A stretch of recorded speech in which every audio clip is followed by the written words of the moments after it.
Apa kabar Konco Web TV? Bertemu lagi bersama Hersa dalam Warta Media hari ini. 3 berita terbaru yang terjadi di Wonosobo akan Hersa sampaikan, dikutip dari media cetak Wonosobo Express, akan disajikan dalam beberapa menit ke depan.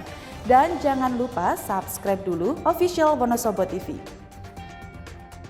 Berita pertama, pencurian masih mendominasi kasus kriminal di Wonosobo. Sepanjang tahun 2020, Polres Wonosobo berhasil mengungkap 137 kasus tindak kriminal. Dari kasus tersebut, 104 diantaranya masuk tindak pidana, sedangkan kasus kecelakaan lalu lintas setidaknya ada 14 orang meninggal dunia. AKBP Fangki Anis Sugiharto mengatakan kejadian yang paling menonjol yakni tindak pidana pencurian dengan pemberatan ada 30 kasus. Sedangkan kasus pencurian biasa ada 17 kasus, penggelapan dan pencabulan masing-masing ada 13 kasus. Sisanya kasus curanmor, curas, KDRT, penganiayaan, penipuan, dan perjudian. Selain itu juga ada tindak pidana pengeroyokan, pemalsuan, pemerasan, karantina kesehatan, dan lain-lainnya. Sedangkan kasus kecelakaan lalu lintas hingga Desember 2020 terdapat 281 kejadian. Korban meninggal dengan 14 orang, luka berat 28 orang, sisanya 337 orang hanya mengalami luka ringan, dan sebagian besar kejadian laka lantas berada di jalur tengkorak Kercokertek. Berita kedua, masyarakat diajak baca, Sabah Literasi Sapa lewat talkshow. Komunitas Sabah Literasi yang eksis sejak 2019 lalu dan konsen pada minat baca masyarakat belum lama ini menggelar talkshow di Radio Pesona FM.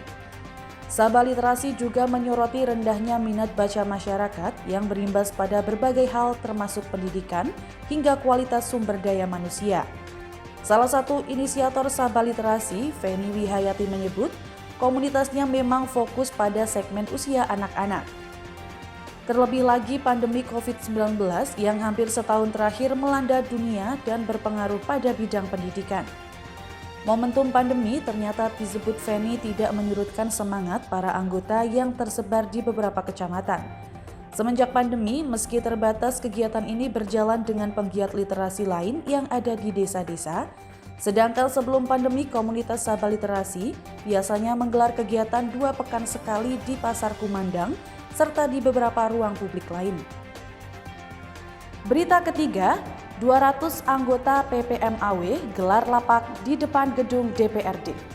Mengawali tahun 2021, sebanyak 200 anggota paguyuban pedagang mingguan alun-alun Wonosobo gelar lapak di Jalan Soekarno-Hatta.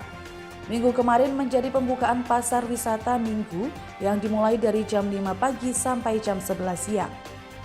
Protokol kesehatan juga tetap diterapkan mengingat masih dalam suasana pandemi.